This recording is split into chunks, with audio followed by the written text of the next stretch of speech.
Hello everyone, now we meet again. We will still continue our last previous explanations. Today we will continue to skill 3 of structure in TOEFL. But before that, I would like to discuss the answer of this exercise ya. Jadi minggu kemarin jadi pertemuan sebelumnya sudah jelaskan tentang skill 2, sekarang kita masuk ke skill ketiga. Sebelum itu kita akan bahas dulu tentang exercise di skill 2. Di skill pertama kemarin kita udah belajar bahwa kalian harus memastikan bahwa kalimat itu memiliki satu subjek dan satu verb. Kemudian di skill kedua ini kemarin sudah kita bahas bahwa yang harus kalian perhatikan atau kalian harus berhati-hati dengan yang namanya object of preposisi. Nah, jadi di exercise kedua ini kita lihat di contoh kalimat nomor 1 dan nomor 2, kalian untuk diminta menganalisa atau mengidentifikasi yang mana yang subjeknya, yang mana yang verbnya, kemudian kalian analisis juga yang mana yang prepositional phrase yang sebagai object of preposisinya. Kita lihat contoh nomor 1, kalimat ini, the interviews by radio broadcasters were carried live by the stations. Di sini kalau seandainya kalian lihat, kalimat ini udah komplit ya. Kita udah punya subjeknya di sini, ada the interviews by radio broadcaster, terus kita juga sudah punya verbnya adalah were carried. Cuman kalimat ini udah korek atau belum, kalian harus lihat. Di sini yang subjeknya the interviews-nya atau radio broadcaster-nya. Remember kalau dia diawali dengan preposition, maka yang setelah prepositions-nya ini adalah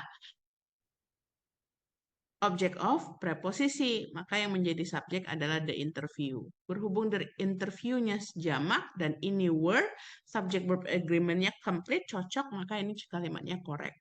Terus kita lihat nomor 2.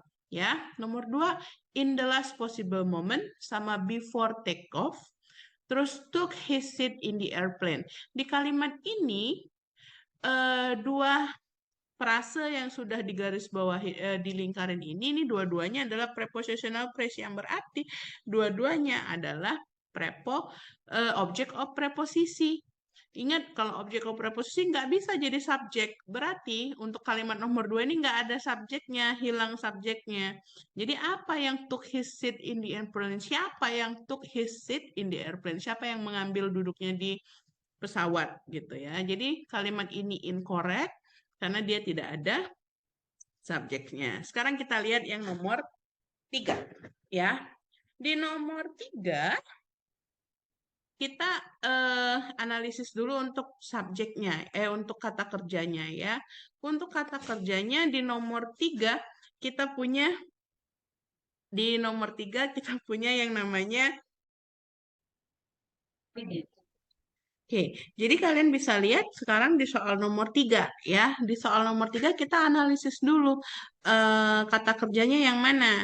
Kan ini kata kerjanya ya. At the neighborhood flower shop, flowers in quantities of a dozen or a half dozen can be delivered for free. Di sini kita punya can be delivered. Ya, kita udah punya verbnya di sini. Sekarang kita analisa ada nggak subjeknya. Yang pertama kita cek ya. Yang pertama kita punya at the neighborhood flower shop. Ya. Kemudian kita punya flowers in quantities of a dozen or a half dozen. Ini bisa kita anggap segini lah ya. Nah, antara dua ini yang mana yang subjek? Remember, kalau yang diawalin dengan preposisi, maka dia adalah object of preposisi. Di sini kita punya at the neighborhood flower shop. Nah, di sini ada at-nya. Berarti yang ini, yang frase yang ini adalah object of preposisi. Sekarang untuk kalimat yang kedua, kita ada flowers in quantities of a dozen, half dozen. Ini udah merupakan subjeknya, benar. Sesuai nggak dengan can be delivered? Karena can be delivered tidak ada aturan khusus seperti was atau were, maka kita bisa katakan bahwa untuk kalimat nomor 3 ini kalimatnya sudah benar, gitu ya. Sekarang kita ke nomor 4. Di nomor 4, the progressive reading methods at this school are given credit for the improved test scores, kata dia ya. Yang mana nih? Kata kerjanya. Kita punya kata kerjanya di sini adalah are given. Yang setelah kata kerja kita abaikan dulu ya, karena kita cek subjek sama verb-nya. Ada 2 di sini. Kita punya the progressive reading methods sama at this school. Sekarang kalian harus lihat dulu yang subjek yang mana. Udah bener belum are given kata kerjanya. Kalau kita ingat yang tadi ya, bahwa yang diawali dengan ini preposisi, maka ini adalah object of preposisi. Sama kayak yang tadi ya, berarti ini juga kalimat ini adalah object of preposisi tuh, nyambung ke atas. Sekarang the progressive reading methods. Udah benar belum pasangannya dengan are? Karena dia methods-nya pakai s, jadi ini adalah plural noun, maka benar ya kata kerjanya adalah are given, diberi. Jadi ini jawabannya adalah correct. Sekarang untuk yang nomor 5. Kita sama kayak tadi, kita analisa dulu kata kerjanya. Kata kerjanya adalah has been practicing. Has been practicing medicine ya. Apa yang sudah has been practicing medicine? Ada nggak di situ? Kita analisa dulu ya. Yang pertama kita punya for the last 3 years. Kemudian kita punya at various hospital. Kemudian kita punya in the county. Ada 3 tuh nounnya di situ. 3 years, hospital, sama county. Ada nggak yang sebagai subjek? Be careful ya. Ingat yang ada preposisi di awalnya, maka itu adalah object of preposisi. Maka ketiga ini semuanya bukanlah subjek. Jadi kalimat ini benar atau enggak? Ya, kalimat ini kurang tepat, incorrect, karena dia tidak punya subjek di dalam kalimatnya. Jadi seperti itu pembahasan untuk exercise skill kedua kemarin ya. Hari ini kita akan masuk ke exercise skill kita akan masuk ke skill ketiga. Kalau tadi skill kedua itu hati-hati dengan objek of preposisi, di skill ketiga kalian diminta untuk hati-hati dengan apositif. Apa sih apositif itu? Namanya positif ya, tapi kita harus hati-hati dengan hal yang positif. Apositif itu adalah kata benda yang datang setelah atau sebelum kata benda yang lain. Tapi dia punya makna yang sama dengan kata benda tersebut. Lihat contoh ya. Sally, the best student in the class, got an A on the exam, katanya. Sally, the best student in the class, got an A on the exam. Sally ini subjeknya. Ya. The best student in the class, ini maknanya sama. The best student in the class ini menjelaskan si Sally. Dia tuh noun yang sama-sama dengan Sally. Derajatnya sama. Sally itu siapa? The best student in the class. Jadi the best student in the class itu memberikan informasi lebih banyak tentang si Sally. Maka yang di dalam koma inilah yang kita sebut dengan apositif. Ya. Apositif bukanlah subjek di dalam kalimat tersebut. Subjeknya yang mana? Jadi inti kalimat ini adalah Sally got an A on the exam. Tuh, itu inti kalimatnya. Jadi subjeknya adalah Sally, verbnya adalah got. The best student in the class itu adalah apositif, bukan sebagai subjek di dalam kalimat. Makanya kalian harus hati-hati dengan yang namanya apositif. Karena suka keliru apakah itu apositif, apakah itu subjek.